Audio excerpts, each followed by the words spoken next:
Tepat pada era 2000-an, nama Charly Van Houten mulai muncul dan meramaikan belantika musik Indonesia. Lewat lirik lagu yang bernuansa sendu dan suara merdu yang mendayu-dayu khas lagu Melayu, membuat lagu-lagu Charly dan band yang digawanginya, ST12, begitu populer pada masa itu. Namun, semua orang ada masanya. Ketenaran Charly ternyata mulai memudar seiring berjalannya waktu. Dan setelah puluhan tahun berlalu, seperti apa karir dan kabar terkini seorang Charly Van Houten yang katanya pernah jatuh miskin? Simak videonya, namun sebelum ke videonya, yuk klik subscribe-nya dan nyalakan notifikasinya. Awal karir. Muhammad Casmali Parli atau yang lebih dikenal dengan nama Charly Van Houten merupakan pria kelahiran kota Cirebon, Jawa Barat. Memiliki bakat bermusik sejak dini, membuat Charly yang saat itu masih berusia 16 tahun atau tepat pada tahun 1998 mencoba peruntungan menyanyi dari satu kafe ke kafe lainnya bersama teman-temannya. Hingga pada tahun 2000, Charly memutuskan untuk kuliah di Universitas Pasundan Bandung dengan mengambil jurusan seni.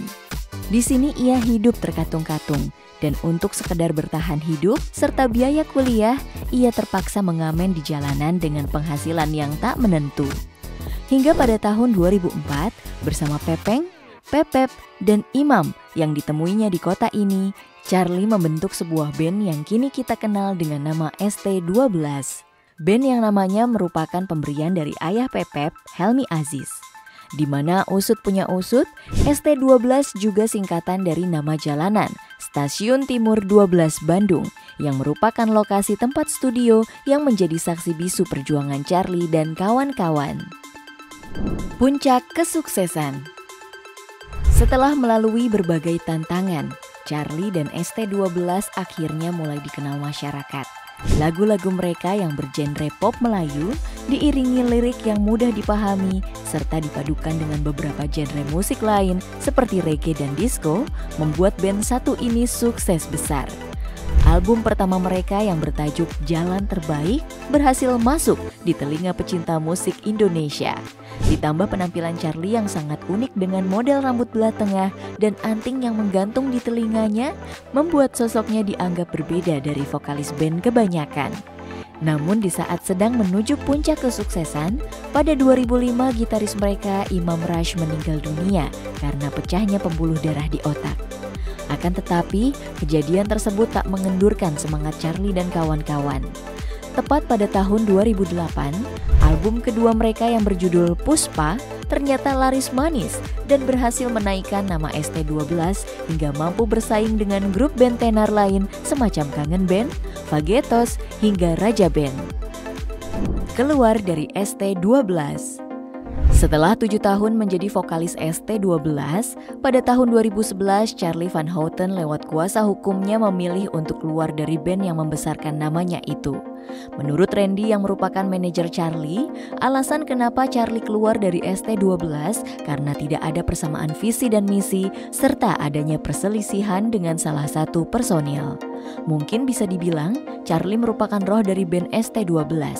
Namun menurut sang manajer, Charly justru memilih mengalah. Ia juga tak mau membesarkan masalah tersebut dan enggan membeberkan siapa personil yang terlibat konflik dengannya tersebut. Usai keluar dari ST12, pada September 2011, Charly dan Pepeng yang sebelumnya juga keluar dari ST12 akhirnya mendirikan band yang mereka beri nama Setia Band. Meskipun berada di bawah bayang-bayang ST12, Charly ternyata mampu membawa Setia Band melejit dengan lagu-lagu mereka yang cukup easy listening. Asmara yang rilis pada tahun 2012 hingga Pengorbanan yang booming tahun 2015 merupakan sedikit lagu yang meroketkan nama Setia Band saat itu. Diundang ke berbagai acara televisi hingga tawaran job manggung sana-sini jadi bukti Charly bisa berdiri sendiri tanpa embel-embel band terdahulunya. Jatuh miskin. Perjalanan hidup Charly ternyata tak semulus yang dikira. Pada tahun 2015 saat itu Charly berada dalam keterpurukan. Kondisi keuangannya sangat mengkhawatirkan.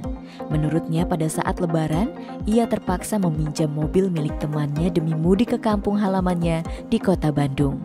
Mirisnya lagi, Charlie juga tak mampu memberikan uang kepada sanak saudaranya seperti tahun-tahun sebelumnya. Beruntung keadaan tersebut tak bertahan lama. Ia akhirnya mendapatkan job yang sedikit demi sedikit memulihkan kondisi keuangannya. Karya. Di balik kehidupan dan perjalanan karirnya tadi, Charlie merupakan penyanyi hebat yang sudah banyak menelurkan lagu berkualitas tinggi. Dimulai saat ia masih berada di grup band ST12, ada lagu Isabella yang rilis pada 2009, bisa dikatakan lagu milik Search yang diaransemen ulang ini menjadi salah satu single yang paling berjasa dalam karir bermusik Charlie Van Houten. Selain itu ada juga lagu Puspa yang rilis pada 2008 dengan menggandeng artis kenamaan Luna Maya sebagai model video klip. Lagu ini juga sangat booming dan digemari di masanya. Di lain sisi, saat membela Panji Setiaband, Charlie juga memiliki beberapa lagu hits seperti lagu Asmara yang pertama kali keluar pada tahun 2012. Lagu yang banyak dianggap sebagai salah satu lagu paling galau di masa itu. Selain itu, ada juga single yang berjudul Istana Bintang. Lagu yang berkisah tentang cerita anak jalanan yang berjuang melawan kerasnya kehidupan ini, bahkan saking tenarnya sering di-cover oleh musisi-musisi Indonesia. Asmara. Charlie menikah dengan seorang wanita bernama Regina Irawan pada tahun 2004, di mana dari pernikahan tersebut, keduanya dikaruniai 2 orang anak bernama Restu Gibran dan Asmara Nacha. Namun di balik itu semua, pernikahan Charlie dan sang istri sejatinya pernah 2 kali berada di ujung tanduk. Tepatnya pada tahun 2015 dan 2018, Regina sempat melakukan gugatan cerai terhadap sang suami. Alasannya karena adanya orang ketiga. Namun perceraian tersebut urung terjadi. Regina akhirnya mencabut gugatan tersebut karena ia masih mencintai Charlie dan juga karena demi kedua buah hatinya. Sampai saat ini, pernikahan Charlie dan Regina masih terlihat awet dan baik-baik saja. Bisnis. Setelah sempat kembali menjadi personil ST12 pada tahun 2019 dan keluar beberapa waktu kemudian, Charlie memang sudah jarang terlihat di layar televisi. Namun ia masih sering tampil solo dari satu panggung ke panggung lain. Tak hanya itu, ia juga menambah pundi-pundi penghasilan dengan terjun ke platform YouTube. Di channel YouTube miliknya Charlie Kustik, ia sering mengunggah konten-konten musik dan cover lagu yang setidaknya menjadi penanda kalau Charlie masih aktif di dunia hiburan. Di samping itu, Charlie juga terjun ke bisnis kretek dengan produk VHT Gold yang dijual Rp10.000 per bungkusnya pada 2021 lalu. Selain itu, ia juga merambah ke bisnis perawatan tubuh dengan mengeluarkan produk kosmetik bernama Charlie Kustik Body Care pada 2022 lalu. Terakhir, ia mempunyai beberapa cabang usaha karaoke Grand Charlie VHT yang sudah ada sejak tahun 2011.